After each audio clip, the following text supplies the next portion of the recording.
काळू काऊ पाखरे गोटे गाई थिला। से सही गाईरू क्षीर बाहर करी बजार रे बिकुथला। आसे मालती मु तो क्षीर बाहर करी तापरे क्षीर बिकिबाकू जीबी। अरे रानी मो मालतीर कौन हेची? रानी तू कौन ताकू सकाळू खाइबाकू देइन ना कौन? हाँ कालू मु भूली जाइथिली प्रथमे ताकू खाइबाकू दियो तापरे ता क्षीर बाहर करिबो। अच्छा ताहले मो मालती एथिपाई रागिची। हौ जाउछि ताकू प्रथमे पेट पूरा खाइबाकू देबी तापरे क्षीर बाहर करिबी। कालू काऊ भल भाबरे ता गाईर जत्न नेउथला। से सबु बेले ताकू बहुत भल भाबरे खाइबाकू देउथला। खाइदे मालती खाइदे ए सबु खाइबा तो पाई मन भरिकी खा। मालती को भल भाबरे खाइबाकू देला परे से तार क्षीर दुईबाकू लागे। तापरे क्षीरर से छोट छोट पैकेट करी ता साइकेल रे नहीं बिकिबाकू जाए। क्षीर नियो क्षीर कालूर ताजा ताजा क्षीर। आस आस पक्षी माने जल्दी जल्दी क्षीर नहीं जाओ। मानू जल्दी जा क्षीर नहीं कि आसबू। कालू काऊ आसलाणी जल्दी जा नहले से बहुत दूर को पड़ेबो। हौ ठीक अछि माँ मु नहीं कि आसुची। कालू काऊ बहुत ताजा और बिना पानी मिसा भल क्षीर देउथला। सेथिपाई जंगलर सबु पक्षी ता पाखरु क्षीर नेउथले। कालू भाई मते आज टिके बेसी क्षीर देब। आज मो घर को कुणिया आसुछंती मु तांको पाई गाजर हलुआ बनेबी। कौन गाजर हलुआ? मते गाजर हलुआ बहुत पसंद। बुलबुल मु तोर भाई भड़िया मते भी टिके गाजर हलुआ खाइबाकू देबू हेला। हाँ हाँ कालू भाई ये कौन गोटे कहिबा कथा? मु तम घरे किछि गाजर हलुआ देइके आसीबी। कालू अंकल मते भी क्षीर दियो नहले माँ मते राति रुटी क्षीर देबनी। हौ मानू ये ने तू प्रथमे क्षीर नहीं जा। तापरे सबु पक्षी कालू काउठू क्षीर नहीं निज निज घर को चली जाती। सकाळू सकाळू कालू काऊर सबु क्षीर बिक्री हो जाए। तापरे से घर को जाए। कालू मो भाईर बाहाघर ठीक है गला। माँ कहिला गोटे सप्ताह भितरे बाहाघर हेबो। अरे बाप रे तो भाई को पुणी किए झियो देबा पई राजी है गला। कालू तमे मजाक करनी मो कथा ध्यान देई सुन। मते काली जीवाकू पड़िबो आउ हाँ तमको भी जीवाकू पड़िबो। मोर गोटिए बोली भाई से एका एका एते सबु काम केमिति करिबो? तमे भी जाई तार किछि काम रे सहाय्य करिबो। रानी तो भाई को कहिदेबू बाहाघर परे जीवन बर्बाद हो जिवो। से काईकी बाहा हेउची बाहा हला परे पस्तेइबो। अच्छा ताहले बाहाघर परे तम जीवन बर्बाद हो गला? हाँ कुह कुह। माँ बापा मजाक करछंती तू रागुचु काईकी?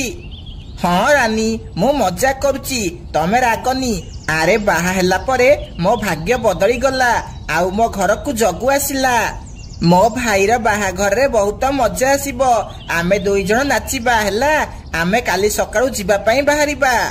हाँ रानी काली जीवा जे हेले मो क्षीर बेपार कथा कोन करिबा? आउ मालती को किए खाइबाकू देबो? एई क्षीर बेपार केमिति हेबो? जंगलर पक्षी आउ गाई को नेई कालू बहुत चिंतारे थिला। रानी आमे जदि एते दिन पई जीवा ताहले पक्षी माने क्षीर कोठु नेबे? आउ मो गाई मालती को किए खाइबाकू देबो? कालू आमे गोटे काम करिबा। आमे गोटे पक्षी को काम रे रखिबा। आमे आसीबा जाए से आमर क्षीर बेपार आउ आम गाई को भी संभाळिबो। हाँ बापा तमे को पक्षी को काम रे रखि दियो। तमे जदि न आसीबो ताहले हमको मजा आसीबनी। प्लीज बापा मो कथा मानि जाओ। हाँ पुओ मु जेमिति हेले जीबी। आउ रानी तू भल उपाय देलु। मु गोटे पक्षी को गोटे मास पई काम रे रखिबी। तापरे कालू काऊ गोटे पेचा को काम रे रखि दिए। कालू भाई तमे चिंता करनी मु तमर ए गाईर बहुत भल भाबरे ध्यान रखिबी। आउ ठीक समय रे क्षीर सबु बिकिके आसीबी। हाँ मुन्ना ए गाई मो पिला भली तू यार बहुत भल भाबरे ध्यान रखिबू। ହଉ ତମର ବୁଝେଇବା ହେଇଗଲା ଯଦି ତାହେଲେ ଚାଲ ଜଲ୍ଦି ଯିବା। ମୁଁ ଗାଡିରେ ସବୁ ଜିନିଷ ରଖିଦେଇଛି, ତମେ ଜଲ୍ଦି ଆସ। ହଉ ତାହେଲେ ମୁଁ ଯାଉଛି, ତୁ ଭଲ ଭାବରେ ସବୁ ଜିନିଷ ସମ୍ଭାଳିବୁ। ତାପରେ କାଳୁ କାଉର ପରିବାର ଗାଡିରେ ବସି ଆରପଟ ଜଙ୍ଗଲକୁ ଯିବାକୁ ଲାଗନ୍ତି। ଯାଉଛି ଜଲ୍ଦି ଏ ଗାଈର କ୍ଷୀର ବାହାର କରି ପକ୍ଷୀମାନଙ୍କୁ ବିକିକି ଆସିବି, ଆଉ ମୋ କାମ ଶେଷ କରିବି। ଆରେ ଆରେ କଣ ହେଲା, ଚିଲଉଛୁ କଣ ପାଇଁ? ମତେ କ୍ଷୀର ବାହାର କରିବାକୁ ଦେ। ସକାଳୁ ସକାଳୁ ମୁନା ପେଚା ଗାଈକୁ ଖାଇବାକୁ ନ ଦେଇ ତା କ୍ଷୀର ବାହାର କରିବାକୁ ଲାଗେ। 2 ବାଲ୍ଟି କ୍ଷୀର ହେଇଗଲା। ଏ ମାଳତୀ ତ ବହୁତ ସାରା କ୍ଷୀର ଦେଉଛି, ଯାଉଛି ୟାକୁ ବିକିକି ଆସିବି। ତାପରେ ମୁନା ପେଚା ସାଇକେଲରେ କ୍ଷୀର ରଖି ତାକୁ ବିକିବାକୁ ଚାଲିଯାଏ। ତାକୁ ବେଶୀ ପରିଶ୍ରମ କରିବାକୁ ପଡେନି, କାହିଁକି ନା ସବୁ ପକ୍ଷୀ ଆପେ ଆପେ ତା ପାଖକୁ ଚାଲି ଆସନ୍ତି। କାଳୁ କାଉ କହିଥିଲା, ଆଜିଠୁ ତୁ ଆମକୁ କ୍ଷୀର ଦେବୁ। ହଉ ଜଲ୍ଦି ଜଲ୍ଦି ଆମକୁ କ୍ଷୀର ଦେ।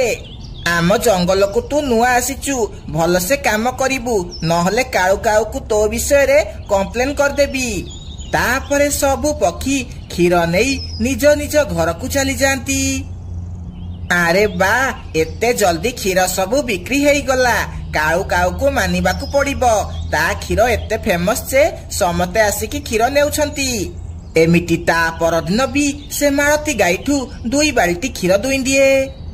କାଳୁ କାଉ ଜାଣିଛି ତା ଗାଈ ସବୁଦିନ 2 ବାଲ୍ଟି କ୍ଷୀର ଦେଉଛି ବୋଲି। ଯଦି ମୁଁ ଏଇ କ୍ଷୀରରେ ପାଣି ମିଶେଇ ଦେବି ତାହେଲେ 4 ବାଲ୍ଟି କ୍ଷୀର ହେଇଯିବ, ଆଉ 2 ବାଲ୍ଟି କ୍ଷୀରର ପଇସା ମୁଁ ରଖିବି। କାଳୁ କାଉ କିଛି ବି ଜାଣିପାରିବନି। ମୁନା ପେଚା ବହୁତ ଚାଲାକ ଥିଲା। ସେ 2 ବାଲ୍ଟି କ୍ଷୀରରେ ପାଣି ମିଶେଇ ତାକୁ 4 ବାଲ୍ଟି କରିଦିଏ।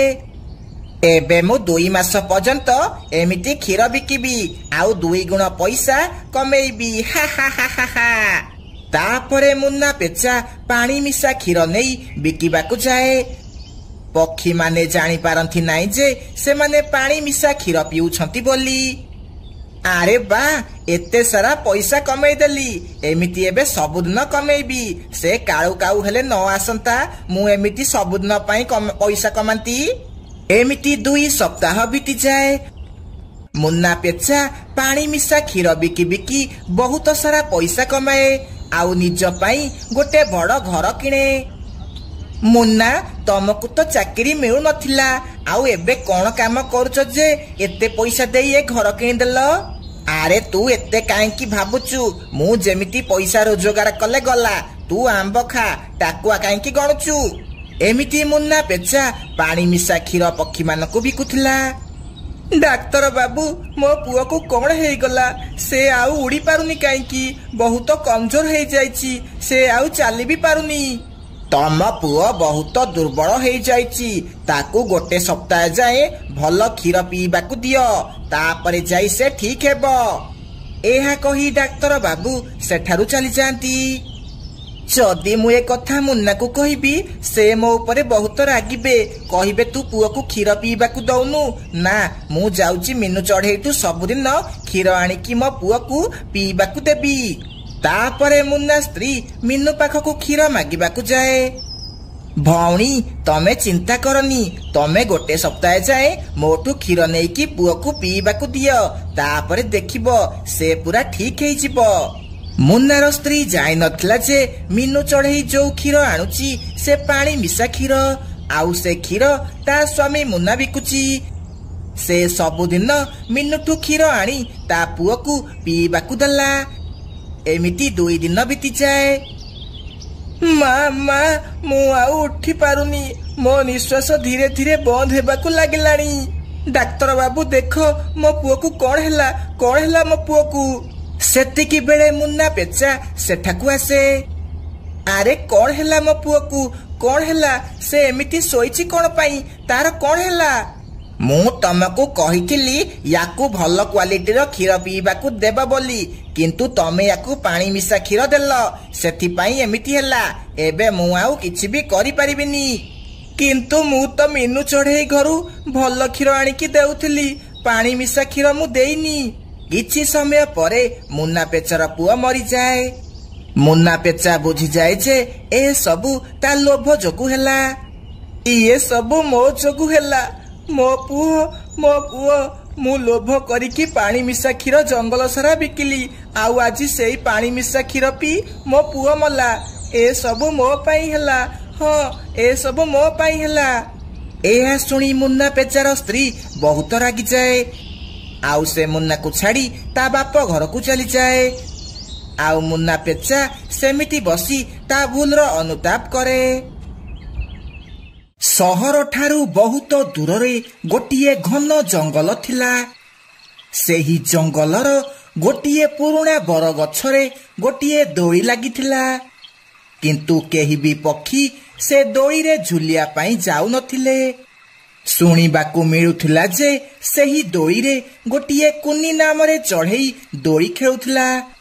ହଠାତ୍ ସେ ଦୋଳିରୁ ଖସି ପଡ଼ିଲା, ଆଉ ସେଇଠି ମରିଗଲା। ସେହି ଦିନଠୁ ସେହି ଦୋଳିରେ କୁନିର ଆତ୍ମା ରହୁଛି। ରାତିର ସମୟ ଥିଲା। ସବୁ ପକ୍ଷୀ ନିଜ ନିଜ ଘରେ ଶୋଇଥିଲେ। ମିଟୁ ଆଉ ତା ସ୍ତ୍ରୀ ପିଙ୍କି ବି ଘରେ ଶୋଇଥିଲେ। ସେତିକି ବେଳେ ପିଙ୍କିକୁ କାହାର କାନ୍ଦିବାର ଶବ୍ଦ ଶୁଭାଯାଏ। ଆରେ ଶୁଣୁଛ, କାହାର ଗୋଟେ କାନ୍ଦିବାର ଶବ୍ଦ ଶୁଭୁଛି। ଲାଗୁଛି ସେଇ ଦୋଳିଆଡୁ ଏ କାନ୍ଦିବା ଶବ୍ଦ ଆସୁଛି। ଆରେ ପୁଣି ଥରେ କଣ ସେ କୁନିର ଆତ୍ମା ଆସିଗଲା ନା କଣ? ଲାଗୁଛି କୋଉ ବୋକା ପକ୍ଷୀ ସେ ଦୋଳି ପାଖକୁ ଯାଇଥିବ।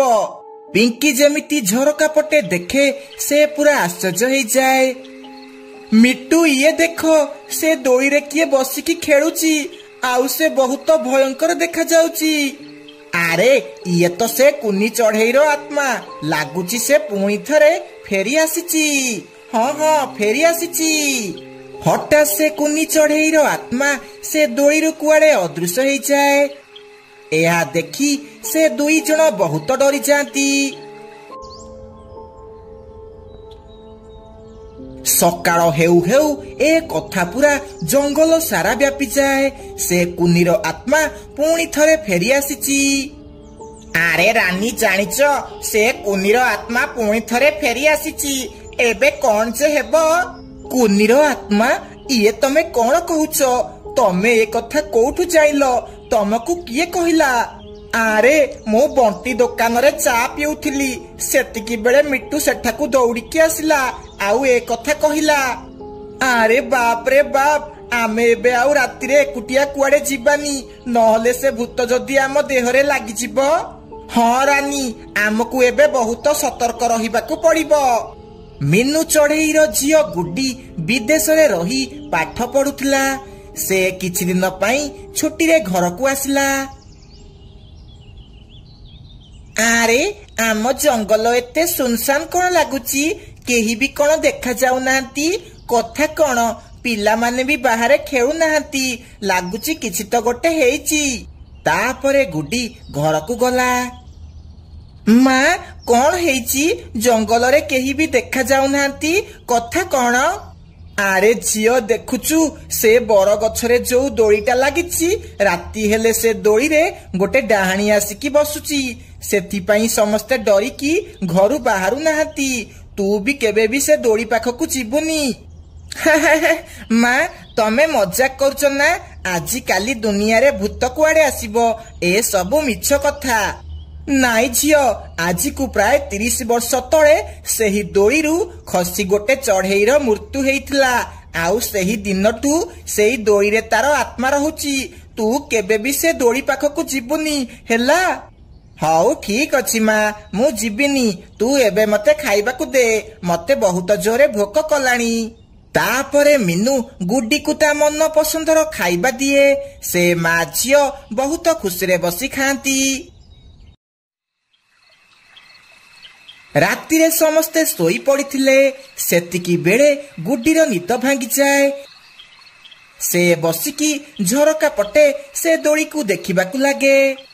ମା କହୁଛି, ଏ ଦୋଳିରେ କୋଉଠି ଭୂତ ରହୁଛି? କାଇଁ, କୋଉଠି ଭୂତ? ମତେ ଦୋଳି ଖେଳିବାକୁ ଇଚ୍ଛା ହେଲାଣି।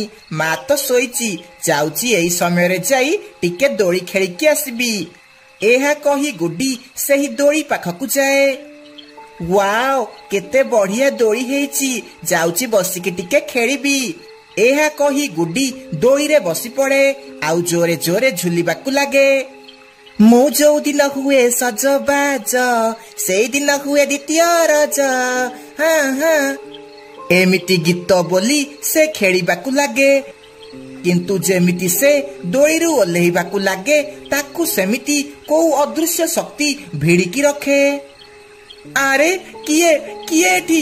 ମତେ କିଏ ଧରିଛ? ଛାଡ ମତେ, ଛାଡ। କିଏ କୋଉଠି ଅଛ? ବଞ୍ଚାଅ ବଞ୍ଚାଅ। ତା ଗହଳି ଶୁଣି ମିନୁ, ମିଟୁ ଆଉ ପିଙ୍କି ଶୁଆ ନିଦରୁ ଉଠି ପଡନ୍ତି ଆଉ ଘର ବାହାରକୁ ଆସନ୍ତି। ଆରେ ମିନୁ, ଇଏ ତ ତୋ ଝିଅ ଗୁଡିର ଚିତ୍କାର। ସେ ଆଉ ସେ ଦୋଳି ପାଖକୁ ଯାଇନିଟି? ହଁ ମିଟୁ ଭାଇ, ଚାଲ ସେଠାକୁ ଯିବା। ତାପରେ ସେମାନେ ସେହି ଦୋଳି ପାଖକୁ ଯାଆନ୍ତି ଆଉ ସେଠାକୁ ଯାଇ ଦେଖନ୍ତି ଗୁଡି ସେଠାରେ ବେହୋସ ହେଇ ପଡିଛି। ଆରେ ଇଏ କଣ? ମୋ ଝିଅକୁ କଣ ହେଲା?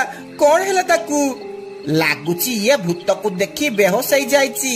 ଚାଲ ୟାକୁ ଘରକୁ ନେଇକି ଯିବା। ତାପରେ ସମସ୍ତେ ଗୁଡିକୁ ନେଇ ଘରକୁ ଯାଆନ୍ତି। ସକାଳୁ ଯେତେବେଳେ ଗୁଡିର ହୋସ ଆସେ ସେ ତା ମାକୁ ରାତିରେ ହେଇଥିବା ସବୁ ଘଟଣା ବିଷୟରେ କୁହେ। ମୁଁ ତତେ ମନା କରିଥିଲି ସେ ଦୋଳି ପାଖକୁ ଯିବୁନି ବୋଲି। ତୁ କାହିଁକି ଗଲୁ?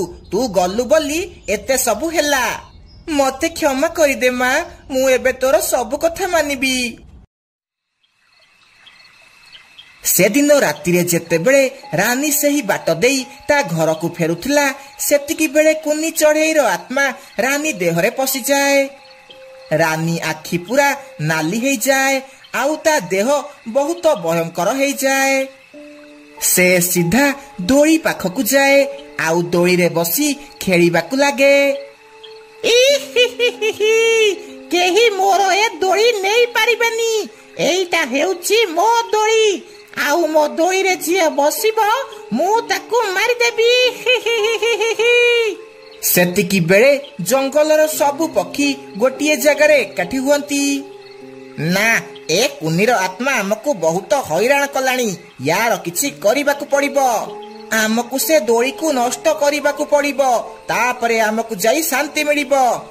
ତାପରେ ସମସ୍ତେ ଯାଇ ସେ ଦୋଳିକୁ କାଟି ଦିଅନ୍ତି।